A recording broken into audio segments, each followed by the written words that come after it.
Let's go to Jim Mullin now. He's been waiting patiently out there in Vancouver, the president of Football Canada, and also from Crown Gridiron Nation. Jim, how are you, my friend?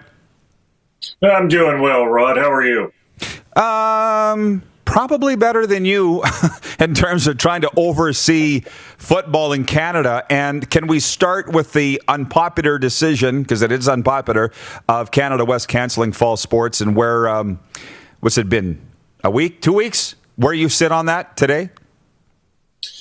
Well, I think Canada West had their decision made for them by the schools. When the schools decided, at least most of them, decided to go with distance ed, online education, then that takes away the funding that's necessary to run athletic departments. So as much as the announcement by Canada West and by the OUA and by the AUS were all about health and safety, it really comes down to money. Alberta, in their athletic department, was ready to run a $2.5 million deficit this year. And the government told them that they needed to balance their budget. So I don't know how they would have done that without fans in the stands and without student funding.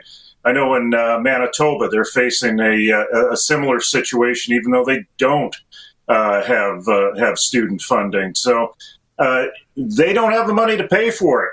So at the end of the day, we don't have football. Now, there still is the possibility of two things. One of them is spring football. I know the OUA is working on something of a truncated spring schedule.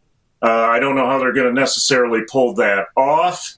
And then there has been talk, mainly driven by alumni groups in Western Canada and by the RSEQ, or at least some leading teams in the RSEQ, that they're going to find a way to play football, whether it's through non-conference games, or in the case of the RSEQ, waiting as long as they can until they can play some football. The problem in Quebec, of course, is the island of Montreal and the COVID infection cases they have there.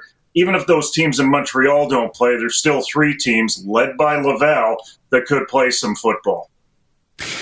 Brian in Vancouver from the Lions Den podcast, Brian Warwishin asks, can you ask Jim if high school football falls under Football Canada and what the chances are that they play this year? In the case of BC, high school football does not fall under Football Canada. They are not members. Across the prairie provinces, that's a different situation. Will they play? It all comes down to what the edict is from the provincial government in BC in terms of what stage they're at and what they will allow for contact football. Now, we have been in conversations with BC high school football as we've been planning our return to football document, which comes out on Thursday, which gives instructions to all the provinces and all the associations about how they can return in various stages across the board. We issued, out of all the national sports associations, the first edict banning all face-to-face contact and gameplay way back on March the 12th. But a lot harder to come back when it's a different situation in different provinces. I suspect that you got a chance in Saskatchewan and Manitoba, a little harder in Alberta, slightly harder in BC, given the standards in BC, but there's still a possibility. Darren, you can jump in any time here, but here's the thing. With the way it was announced by Canada West, it just seemed like, oh, no big deal. We'll cancel and we'll come back next year. Well, it's a huge deal, and I've been talking to parents. What's 1 year of tuition if you're bringing your kid back for a sixth year of university just so he can play football? It's not cheap, Jim. I mean, you're just look at Saskatoon, for instance. You're renting an apartment, all the costs that go along with it, plus your tuition, plus your books, plus your training. It's not a small deal, you know? And it was kind of confusing the way it came out, and that's why I put this to you, is that the university's decision was a Canada West decision. You got coaches saying they go along with it, because they have to. It's their employer, right? And yet families were upset because of the added cost to them. And then, you know, the Northern 8 discussion, which you've been proponent of for a long time, if some universities play but not others, that doesn't help the kids.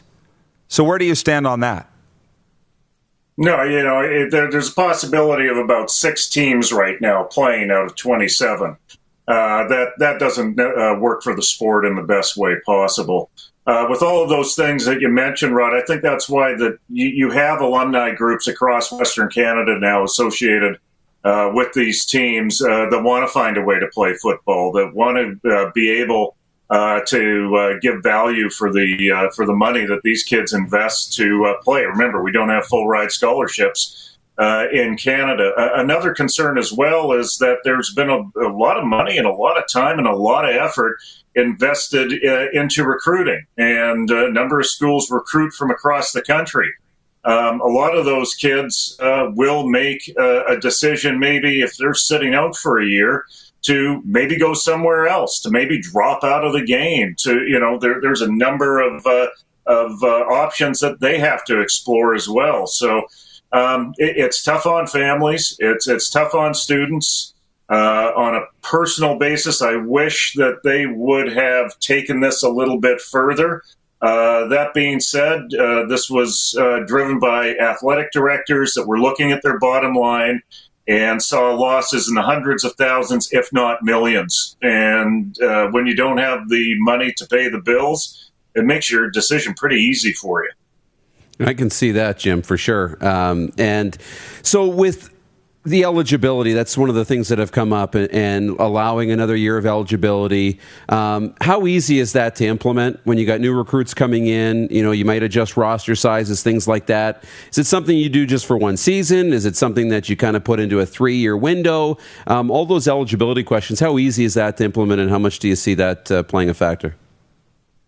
Well, by talking to several senior leaders in and around universities in Canada, university athletic departments, I'm getting the feedback that they are going to find a way to bump the year 1 year older for at least 1 year.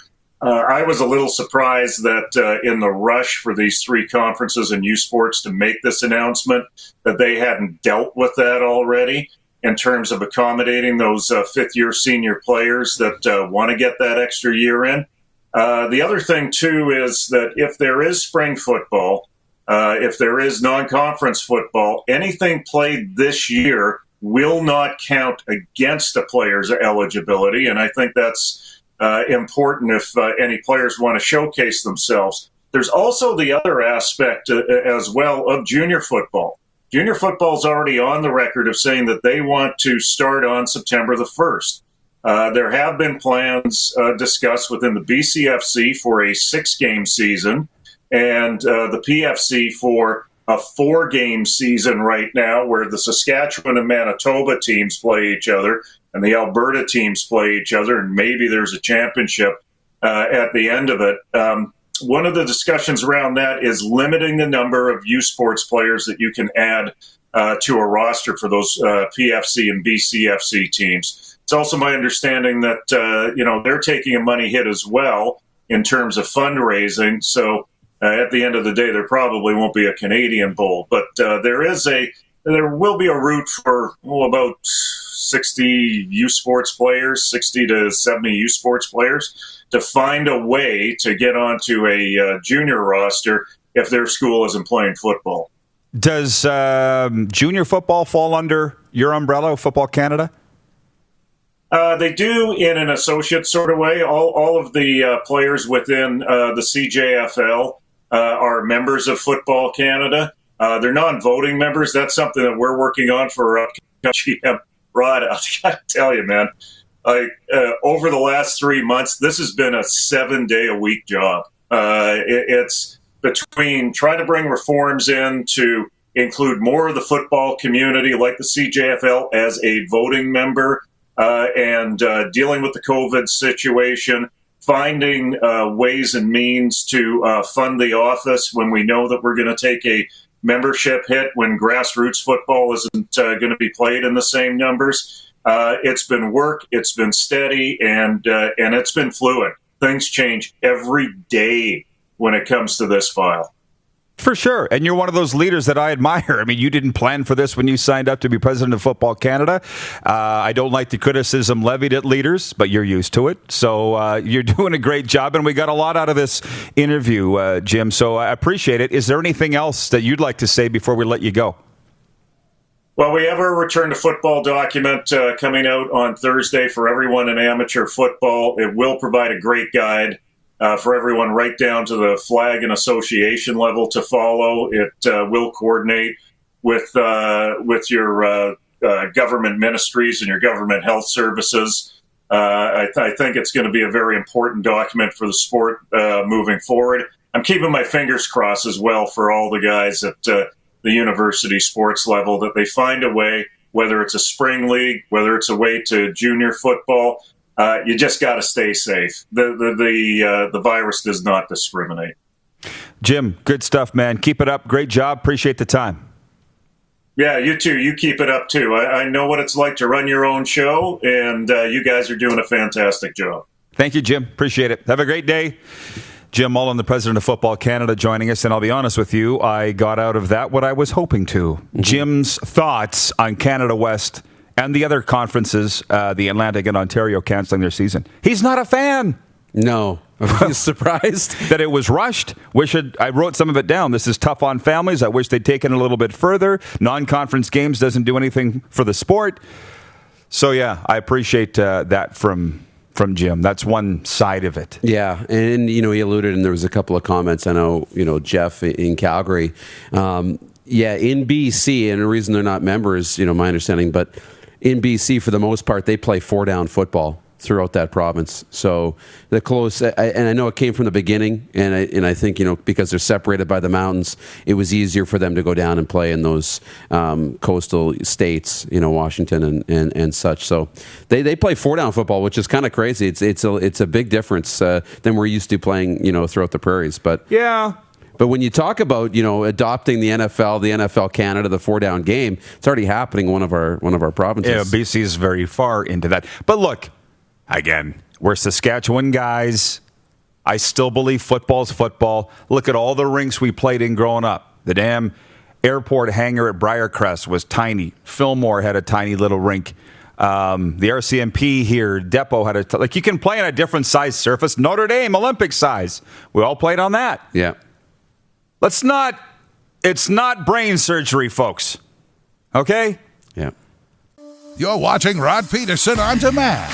For more of The Rod Pedersen Show, visit rodpedersen.com or follow Rod Pedersen on social media.